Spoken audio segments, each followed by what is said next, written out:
Poor nutrition by Group 11. Why is poor nutrition a problem? Poor nutrition leads to the 4 diseases that account for 50% of deaths, the first being cardiovascular disease, which extra belly fat leads to heart and blood vessel disease. The second being cancer, which high fat and low fiber diets lead to an increased risk of many cancers, including bowel, lung, prostate, and uterine cancers.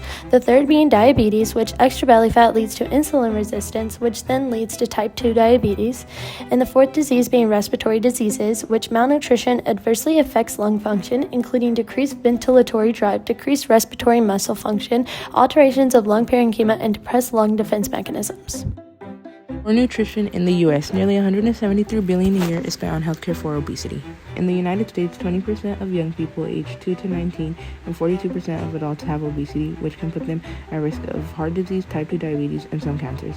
9 out of 10 Americans consume too much sodium.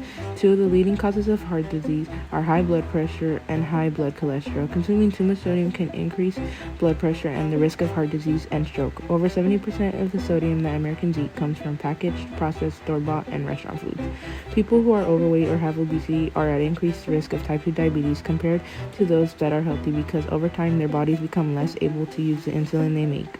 Consuming unhealthy food and beverages such as sugar-sweetened beverages and highly processed foods can lead to weight gain, obesity, and other chronic conditions that put people at higher risk of at least 13 types of cancer, including endometrial cancer, breast cancer, and postmenopausal women, and colorectal cancer.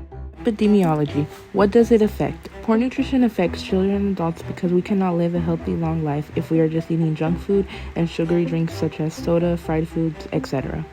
In the daily diet of children and adults should consist of water, vegetables, proteins, etc.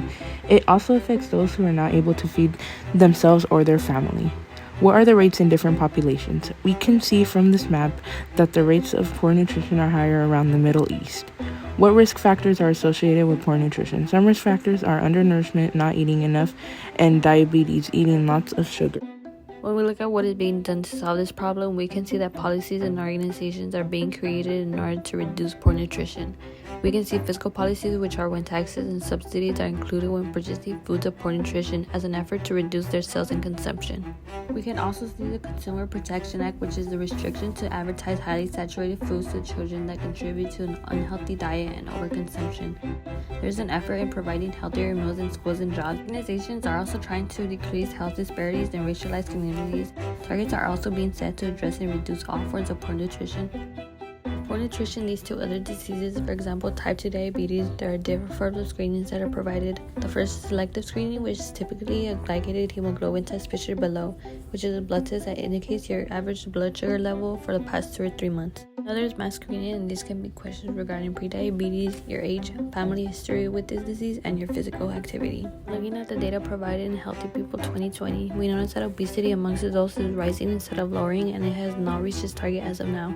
Yeah, while looking at the data for healthy weight amongst adults, we notice that the target has been reached, which indicates that while these organizations and policies might be working for some, there are others that have continued to struggle with poor nutritional choices. Here's something you should know about poor nutrition. Under and overeating are both harmful. Proper nutrition is necessary for having a healthy immune system. Even while eating enough, one can still be malnourished due to poor eating habits. And taking too many nutrients and vitamins can also be harmful. If you're struggling with this issue, you can find help in any organization listed below. There are many misconceptions regarding nutrition. Here are a few. Firstly, salt is bad for you. However, sodium is an essential nutrient that controls blood pressure and is needed to make nerves and muscles work properly. Excessive sodium, which is often found in processed food, is the true problem. Another misconception is that fruit and vegetables are the answer to a good diet. However, no one thing in particular makes a good diet. The key is balance. Another misconception is that sports drinks such as Gatorade are good for you. Although if you really need the electrolytes, they can be good for you to an extent. Sports drinks are ultimately full of added sugar. Along the same lines, many people believe that granola bars are good for you. However, they're also full of lots of added sugar. Next steps. Programs that target low socioeconomic communities and families. Continue to cater to children in school environments. Develop food distribution policies and contracts on communities. Train staff at food distribution networks. Focus on adults that have a family history of diseases prone of poor nutrition.